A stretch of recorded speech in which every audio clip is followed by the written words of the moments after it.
Our next speaker is from Heineken. His name is Mark, or not? You will enjoy Heineken later at the bar, so stick with Mark for the time being. Thank you. Hi. That's quite an honor to be on this stage after so many cool presentations and nicely different point of views.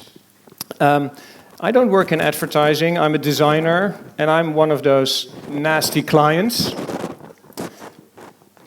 And my microphone makes a lot of noise, I think.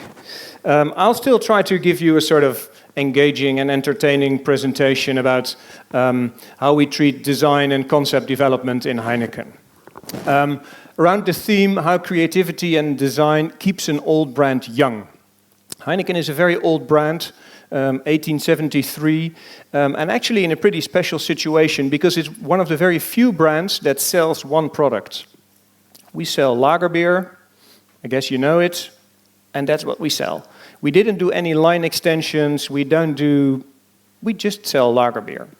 The line extensions, by the way, is not entirely true. In the US, you'll find a Heineken Light, but that's a big exception because in the US, the majority of beers being drunk there is light beer.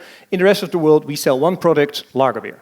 How do you keep that interesting? How do you keep that relevant and engaging? How do you stay young as a brand if you sell one product that's been the same for almost 1.5 centuries? I come from Amsterdam, as does Heineken. This is the map of Amsterdam. You see the canals. This is where our office is. And as you can see, Amsterdam, if you've not been there, is built out of Heineken packaging. I think only the red light district, you see it with a little bit of red in there.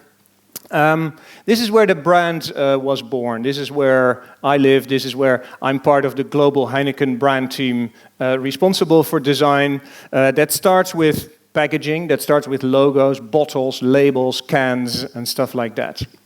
But it doesn't stop there. It brings me to quite some cool and glamorous events and stuff around the world. Champions League, James Bond, Cannes Lions. We are involved in a lot of cool things. So that comes with a pretty glamorous life, as you can imagine. But I'm a designer and I love contrasts and I love making my hands dirty. I love to sit on a stone and cook on a fireplace and make things, feel things, try things, experiment. There's some resemblance with the former speaker, as you can hear. Make it, do it, try it, and see if it works. If not, repeat, improve, and do it again.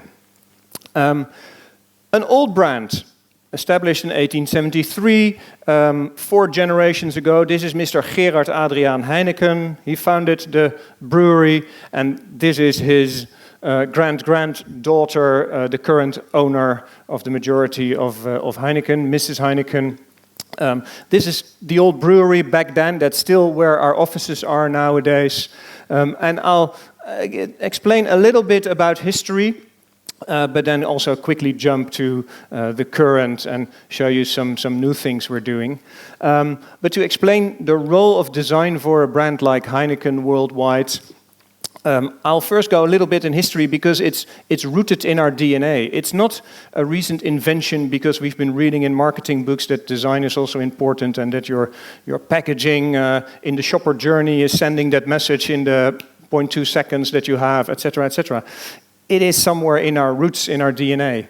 Then I'll unveil you a little bit of a sort of internal, half-secret document, our 3-level strategy that we use to build our designs and how we show the brand to the world. And I'll especially show you how we experiment, how we, instead of having big, heavy innovation processes with stage gates and stuff that's sometimes necessary because big investments are involved or because there's a lot at stake, it slows you down. As a big corporate company like Heineken is, it's also a real risk that you don't move fast enough anymore. So we invented a sort of methodology, super simple, by just experimenting, getting things out there. And later, because I'm pretty sure you'll also get a little bit thirsty of my presentation, after the next speaker, there's beers.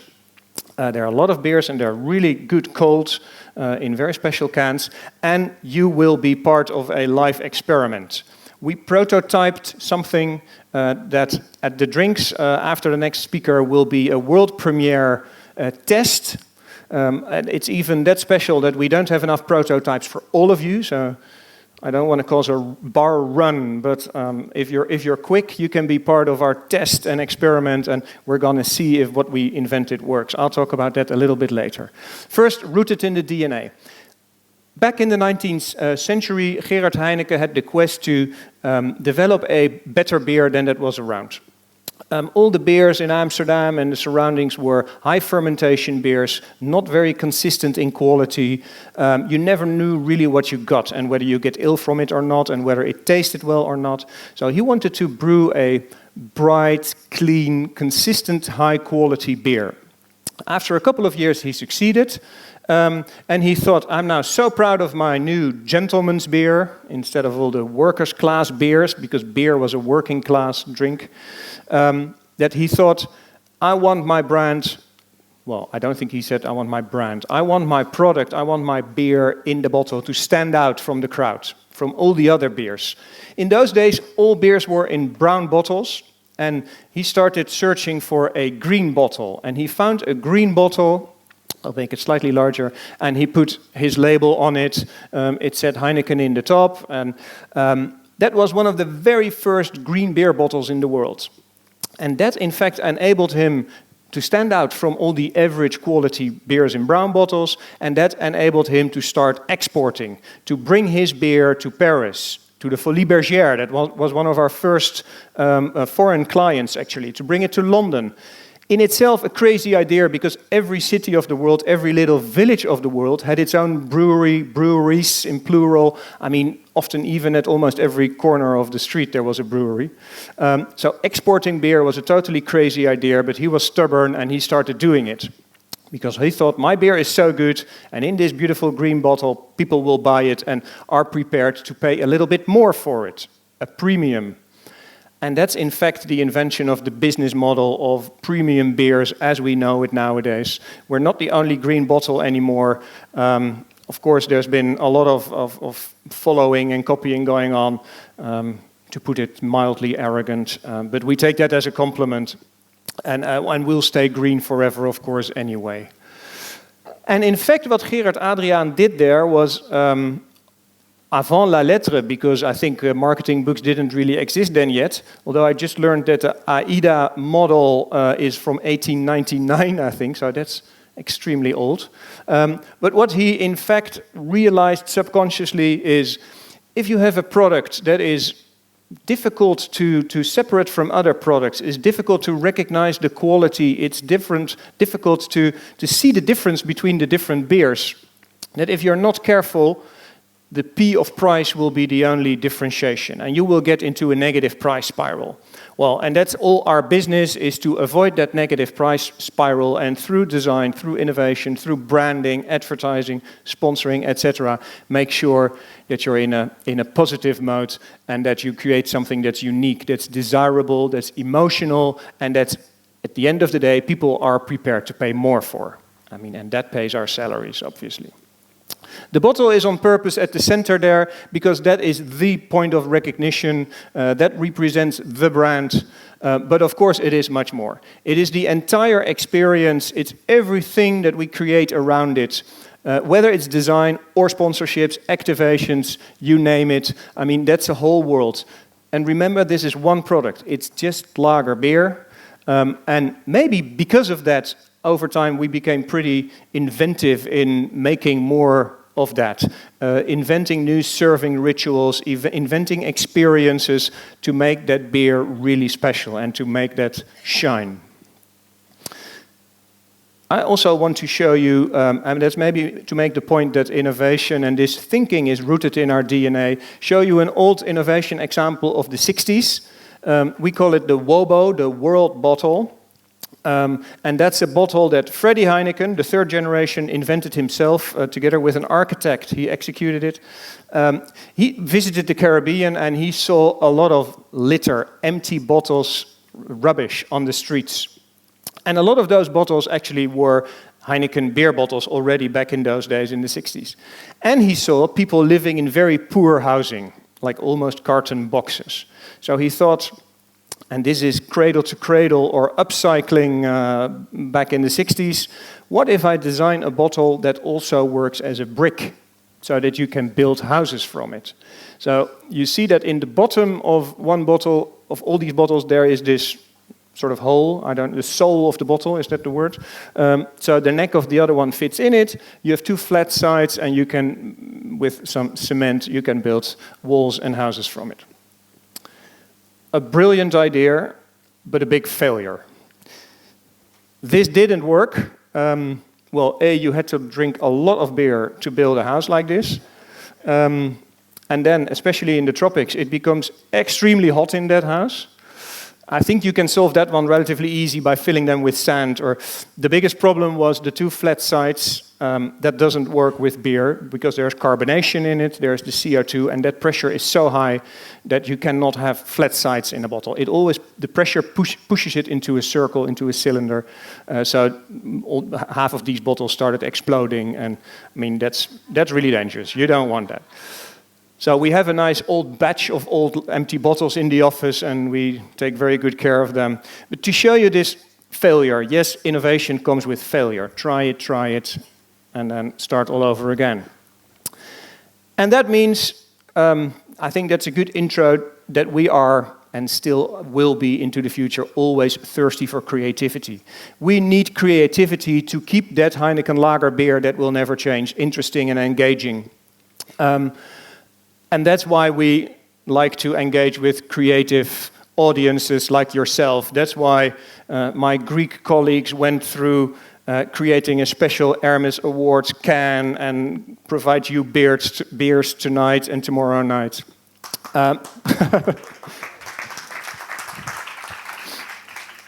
Our big pleasure, because but we're totally genuine about this, that creativity, of course brewing beer is at the heart of the Heineken company, but I think second comes creativity in any form or shape to keep it really current and to keep it engaging. And of course to bring that brand all over the world. I mean, we are in 192 countries, that means there's only 5 countries where you cannot find Heineken, and that just doesn't come automatically. That's hard work, and creativity is at the basis of that. Our 3-level strategy, diving a little bit more in detail. 3 levels, I start at the bottom. There we say this is the foundation. This is where the whole building is built on. That should be solid. That's our icons. Those are the timeless classics. A lot of these things don't look really designed or very spectacular. It's a lot about consistency, simply being iconic and very recognizable every day all over the world. And that is indeed the foundation of the work. I joined Heineken 11 years ago. This was the first big job. This is what we looked like, and this is sort of summary. There was lots of variations. Tomorrow morning in the workshop, I'll go a bit more in detail and show you indeed the situation and how we started funneling that into solutions. This is roughly what the brand looked like, and this is what the brand looks like today. It's an evolution. We didn't reinvent anything. We used the same elements. It's still green. There's still the red star, but it's cleaned up. It's much more iconic, and it's much more consistent. To a level that we now see that if we only show this little piece in a research to consumers, people immediately recognize Heineken. And that, like 10 years ago, the simple brief was, take the Nike swoosh. If you show it to people, the whole world knows Nike. If you show Heineken, you need to show a whole label before they understand it's Heineken. I mean, we're getting there. Another nice trick is pixelating it using extremely low resolution. And then we see, funny enough, I think if you're in the back of the room, it will be sharper and more easy to recognize than when you're close by here. But those are nice sort of tests, and I'll show some more tomorrow in the workshop about how that can help you in creating iconicness. So this is an average box, a simple box. It's not even full color printing. It also comes with some downsides. I'll show you some. I tend not to do this. We tend to keep this a bit secretive, but our lawyer recently mailed me this one. from China, where they still don't totally understand what copyright means. I think they are not that bad. They heard something about you need to have 7 differences, and then a judge will say, this is not a copy. There are 7 clear differences. They put another name in it. They put the star upside down. Etc. But this is, of course, pretty nasty if you ran into these things. And in China, try to get your rights. I mean, that's not an easy one. This is even better, also from China. Someone found this brochure. We said, okay, now there's at least something wrong. That red star should not be there above that H. I mean, our logo guidelines forbid you to do that. But if you open the brochure, they did use our original artwork in the background, but that sewing machine did not come from our artwork suite, obviously. This is a sewing machine company. This is a fair in China somewhere. And they just branded Heineken. And I mean, this is trademark-wise, it's pretty tricky because we did not trademark Heineken in China in the category of sewing machines, obviously. This lady says in court, Heineken, what are you accusing me of? I've a beer named Heineken, never heard of. My sewing machines are called Heineken, and I could sue you because you use my logos. Okay. Well, so the Timeless Foundation is in place. That's iconic, that's consistent all over the world, always, everywhere. But that doesn't make it exciting. I mean, if then in your shopper journey you walk across the beer aisle, it will not immediately jump towards you like, I should pay attention to Heineken. So that's the second layer about the continuous excitement on shelf in bars. And there you see it's specific occasion packaging for if you have a little party at home, you can buy draft kegs, aluminium bottles, special editions, linked to campaigns. Then we get things like, we had a big city campaign, and I guess you're aware of it. We had this Athens bottle. The one here on the market had it in Greek writing. We in Amsterdam don't understand that, so we needed this one to check whether it was correct. Getting closer to consumers, celebrating all these cities of the world on our regular bottles, in special editions, and it comes with a whole lot of merchandise, etc. And this is not a paradox with my consistency story in that foundation. It's actually the more consistent and the stronger your foundation is, the more you can play with it and start to be creative with it. It sort of opens up a huge amount of freedom to really have fun with it. Well, James Bond and playing with the icons of Bond, combining them with the icons and symbols of Heineken, to create that excitement. But that's still all pretty much one way. And then we started to do some first experiments where we say, let's invite consumers a bit more really into the brand. We launched a couple of years ago these 4 aluminium bottles as special editions. One of them was completely white with just a little green sketchy line on it, and that was literally a blank canvas. And it was an invitation to people all over the world to design your future vision of a Heineken bottle and send it to us. You didn't even have to buy these bottles. We had also pushed it out into design academies and the creative communities to try to get some good results back, because our promise was the winner, we will make it for real and distribute it around the world.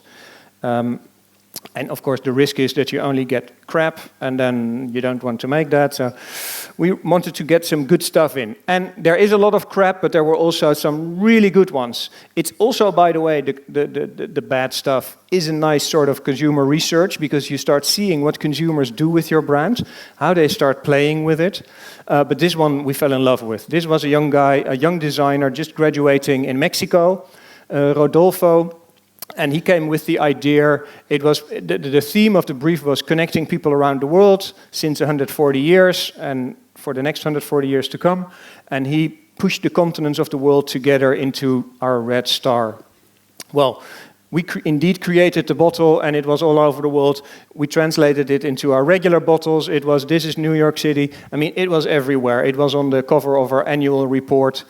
I mean, a consumer that otherwise we would have never met came with a really cool idea. We took it a step further and we created the next generation where the brief was remix our future. And that comes from our philosophy of branding and brand design. Yes, you can create immense freedom to design for a brand like Heineken and you can have fun with it, but it cannot be completely random. It should be rooted in where you come from, rooted what your strength is, but also rooted in your visual icons and symbols. So understanding where that comes from, digging in the archives, I find always very important. We opened up online a large part of our archive, old stuff, even disapproved stuff, antique things, everything was there. Designers could start browsing through it and create their bottle design. And then it was real-time rendered and etc. You could say, yeah, I like it like this, push, go. I'll show you where it ended. Open your world to design a future Heineken bottle. Remix our past into the future. Thousands of creative talents took up the challenge. Fernando de Grossi wins by blending historic logos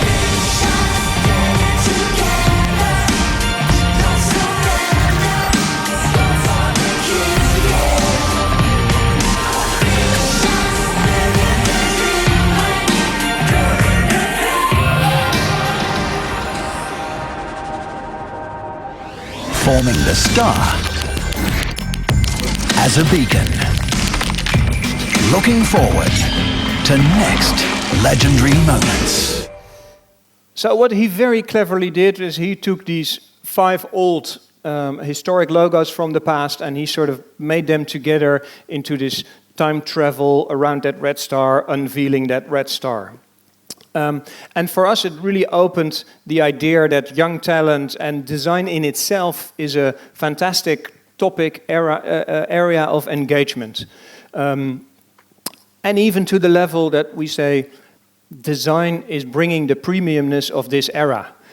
And examples like Apple or Chanel or whatever fantastic fashion brand, BMW, it's easy. There you say, well, easy, it's not easy, but at least it becomes obvious that design is such an important differentiator of your product.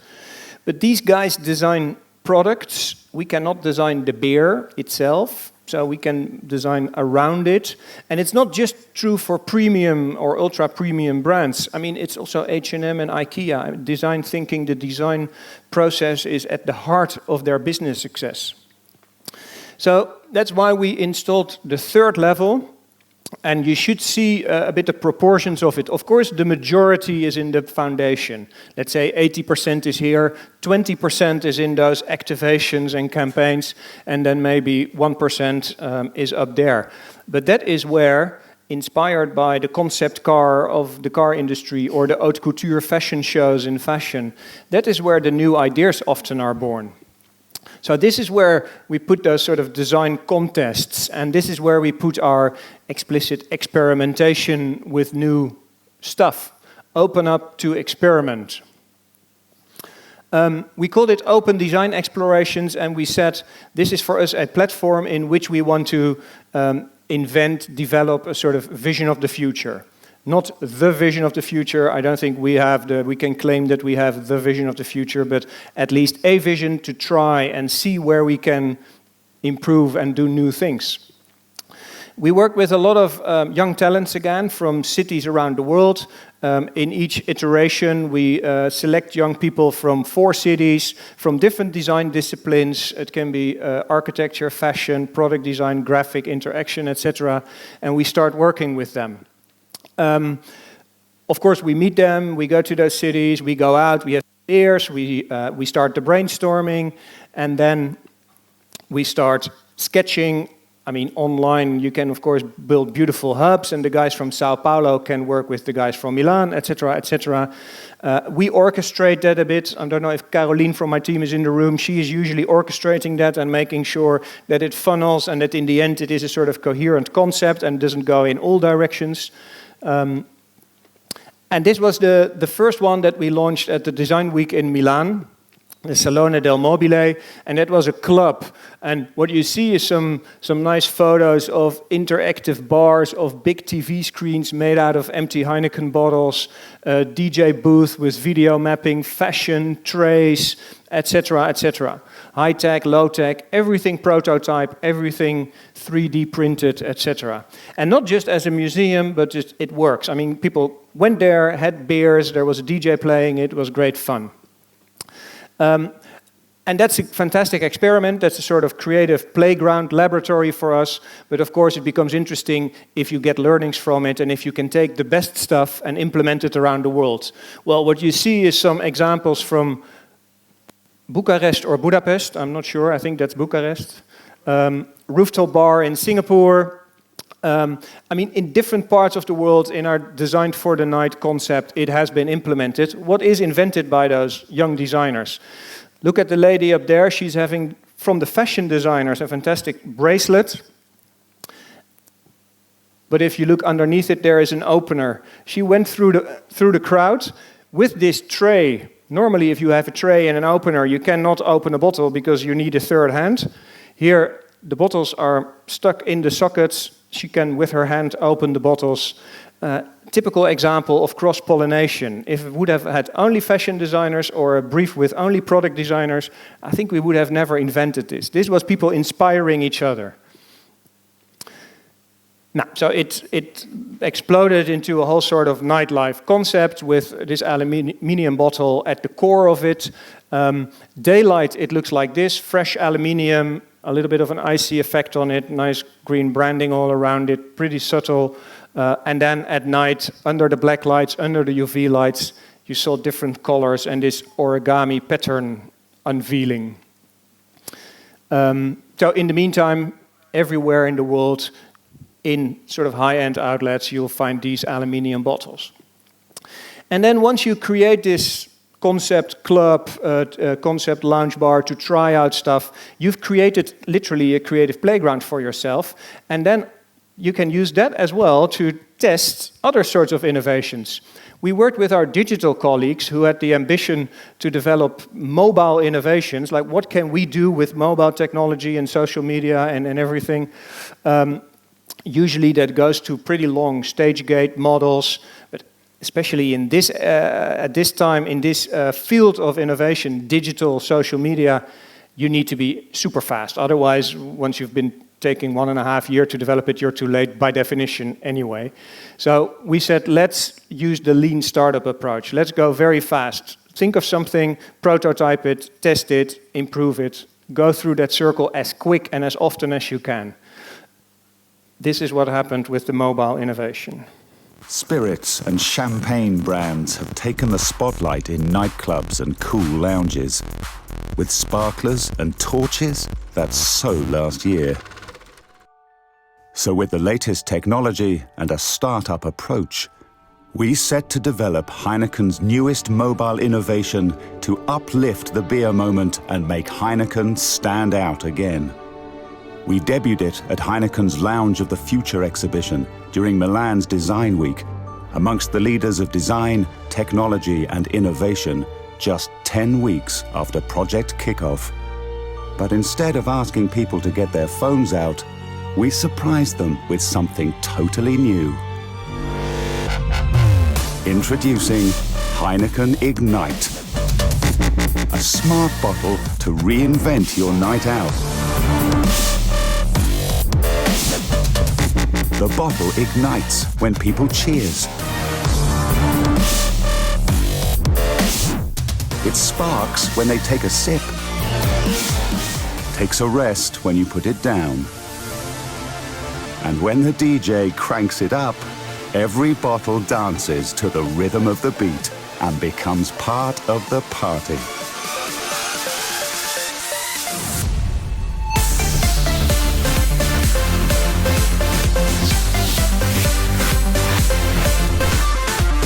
And it can even, well, you'll have to find out tonight. Heineken Ignite, our first smart bottle.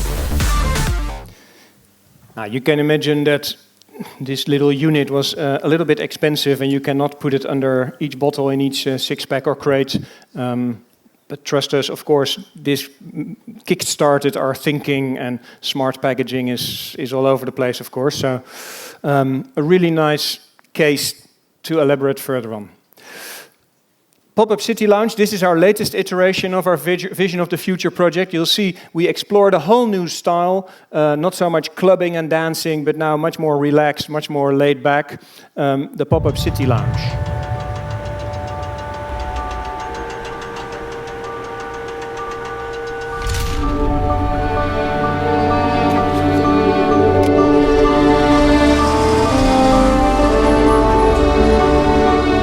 We explored the world's most progressive capitals to uncover what unites their nightlives.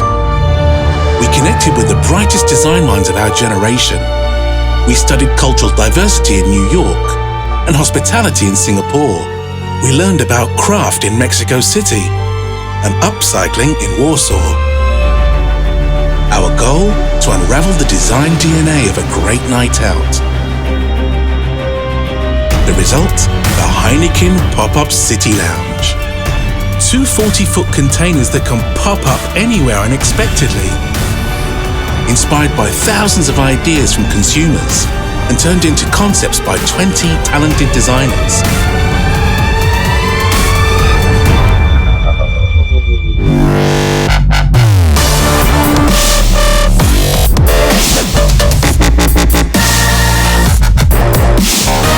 A lounge created to provoke conversation and designed to explore the unexpected with your friends. Modular cocoons that balance open and intimate conversations.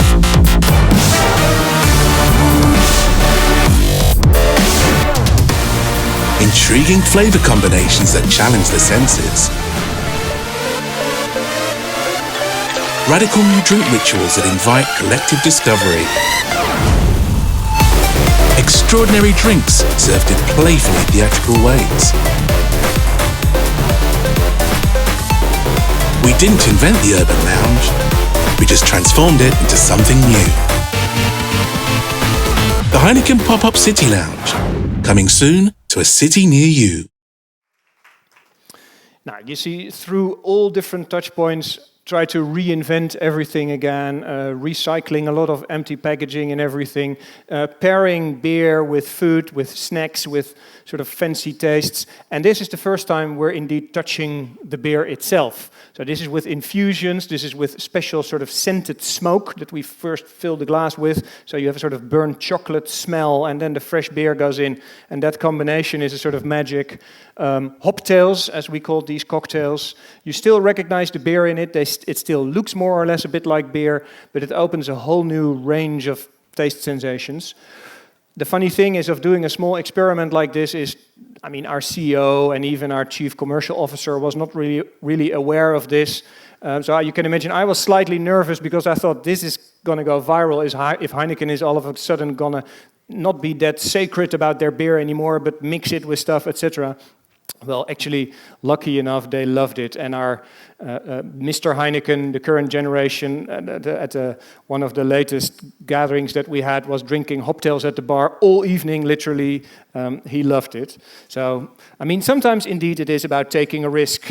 The beauty of these things is then, if it doesn't really work, you say, okay, this doesn't work, we see it, but you cannot blame us for at least trying it. Huh? So, I mean, the crowd and press, etc., is pretty forgiving if you position it like that. Okay, to my final topic of today, make moderation cool. Of course, we sell alcohol. And alcohol, you shouldn't drink too much of it, because that's not healthy, that's not good for you. So we have our Enjoy Responsibly campaigns, we have government doing regulations, we work with taxis and blah, blah, blah. But we gave ourselves the challenge, let's try to use the power of the brand, the creativity of the brand, to not say you shouldn't drink and drive, or we don't sell to underaged people, etc. I mean, that's a legislation thing, and we do that more in the background. But with the brand, we can try to make moderation cool. I mean, There are some examples. In Italy, for example, it's really not done that you are completely pissed and that your friends have to carry you home. I mean, to exaggerate a little bit. In the UK, excuse me, sir, for some UK colleagues in the room maybe, in the UK, that's still pretty cool, if you're completely pissed and they carry you home. I mean, it's a cultural thing. So it is possible. I mean, we took Italy as an example. You can make moderation cool. It's not easy. This is going to be a long journey. But we're on it, and we're going to do it. I'll show you one example that's slightly older, and then I come to what we're currently doing and the little experiment in 45 minutes with a beer. This is a collaboration with Armin van Buuren, one of the biggest DJs in the world, and it's self-explanatory.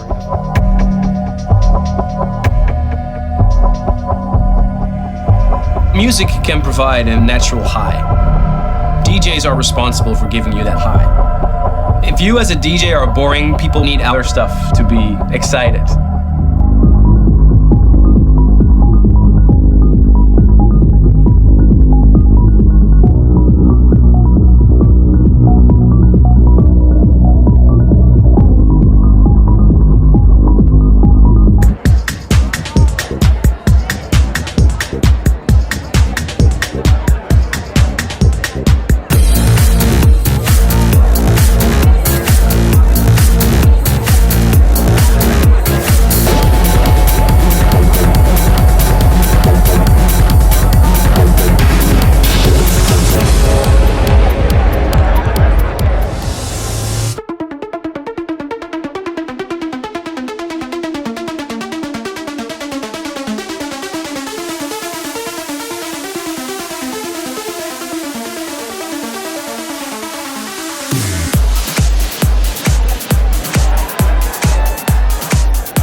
saves my soul.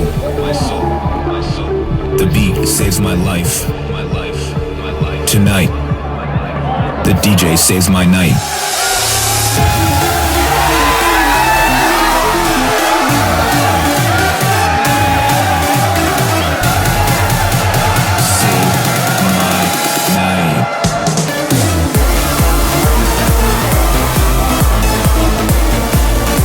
I think the experiment works for sure. Because I think if music is good, people hit the dance floor. And the more they dance, the slower they drink.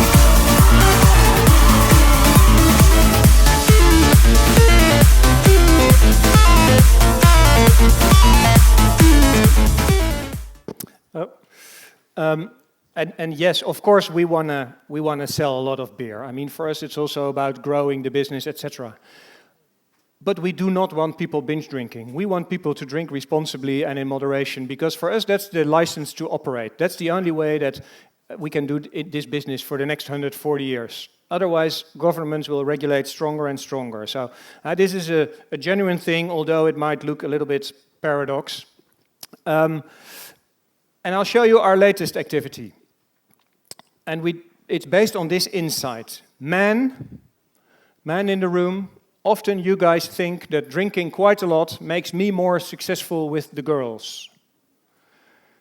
If you ask the girls, they say, drunk guys, forget it. I don't take a drunk guy home. And this is the communication that we based on.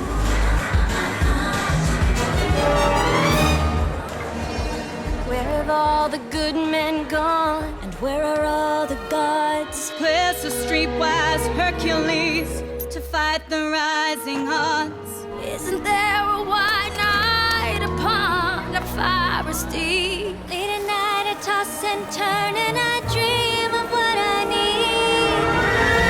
I need a hero. I'm holding up for a hero. Till the end of the night.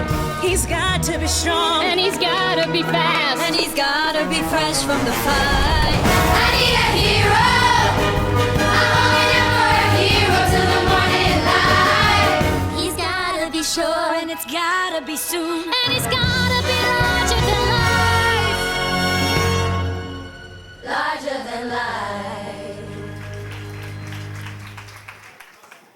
The real one is slightly more fluid, but the computer couldn't really handle the size, I think. But you get the point. But this is this is just communication. So currently we are giving ourselves the challenge, how can we make moderation cool at the moment of consumption, at the point of consumption? Because you can communicate and you can hope that people get it and that it gets in their minds. But nothing is as strong as taking the moment that you have a beer in front of you or you're about to order a beer. And what can we do then? And how can we do that in a positive way? How can we take this positive spin to make moderation cool? This is what we launched at Cannes Lions. We were Creative Marketer of the Year last year, and together with Cannes Lions, we said, let's launch this challenge to young creatives from 5 different countries around the world, and Greece was one of them. So we had 2 Greek young talents in our creative brainstorm pressure cooker week in Amsterdam. Here you see Antonis and Christos, here from Athens, I think, who joined us in Amsterdam. And 10 young guys together a week crunching ideas out to see how they can make moderation cool. That ended on a Friday night drinks. That was the Enjoy Responsibly drinks, the World Enjoy Responsibly Day, I think it was. And here you see Antonis presenting the concept, this one is on us, where the basis of the idea is we provide free water. If you drink beer, if you drink alcohol, a very good first step is drink a lot of water, because then you don't get dehydrated, your stomach fills up more, you have to go to the toilet more often. Altogether, it paces your speed and it's better for your body. So this one is on us. They invented a beautiful draft column with one side is beer, but the other side is the consumer side where they can pour water, little water cans on beer cans, etc. We took this as a starting point. We love this idea so much that over the past month we've been busy developing this further. And after the next presentation, you'll witness the sort of world premiere of This One Is On Us, where if you ask the ladies a can of cold, refreshing beer, you get a little glass of water on top of it. You can take it off. The idea is that you first drink the water before you drink the beer. And if we can get that into a sort of ritual, it's cans, but you can also make it on bottles. Of course, your glass gets a little bit funkier if you have to fit it on a bottle, but it works. We have the prototypes even with us. You can see it. There's a tap column where you can pour your own water. So we're very happy to provide you with beers and enjoy them, but please also drink some water. And in the meantime, we'll be filming and photographing, and a colleague of mine will be asking you some questions, because we'd love to get learnings from how this works. Tomorrow I'll go much deeper during my workshop also in this process of how we come to these sort of developments. And this was my final slide. I hope I gave you a bit of a view of how design and creativity makes an old brand still young. And stay thirsty for creativity, my friends. Thank you.